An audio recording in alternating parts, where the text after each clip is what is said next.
Hello, today we're going over enzymes and how they act as catalysts. This is just an introduction to this idea, very basics of it. So this image here is a good example of what we're talking about. Now it talks about it here in the writing as well, but we have an enzyme which our bodies make, and this is some chemical, that's the substrate. So it's just a chemical that's going to go through a chemical reaction in our bodies. Well, the enzymes take in that chemical and they break it apart. The enzyme makes it easier for this chemical reaction to happen. Without the enzyme, it takes more energy for that reaction to happen.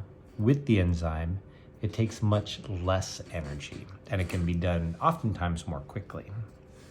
So that's enzymes. That's again the very basics of enzymes and what catalysts do. So now I have 8 directions here, and we're going to look at energy diagrams. And these energy diagrams, we've seen these before, and remember we start with our reactants, and we end with our products.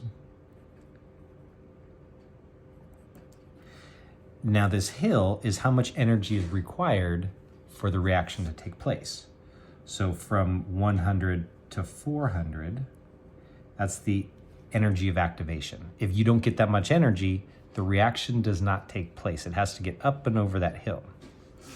Well, with enzymes, it becomes much easier to do. We can lower this activation of energy, requiring less energy.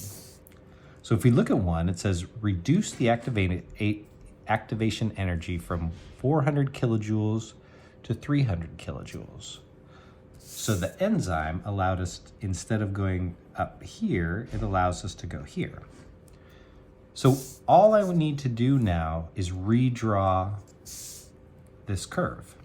So I start in the same place, I go up to the new spot, and then I go back down and end at the same spot. That's it. Let's do another one. Number 2, reduces the activation energy by 150 kilojoules. So again, I've got my reactants over here. I've got my products here. I'm going to need to get this much activation energy to make the reaction take place.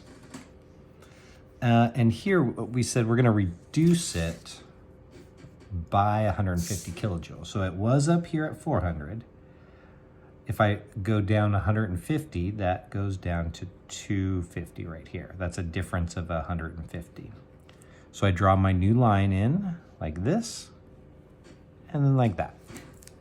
Okay, follow the directions on each of these, draw in the new pathway on each of the diagrams. All right, thank you very much.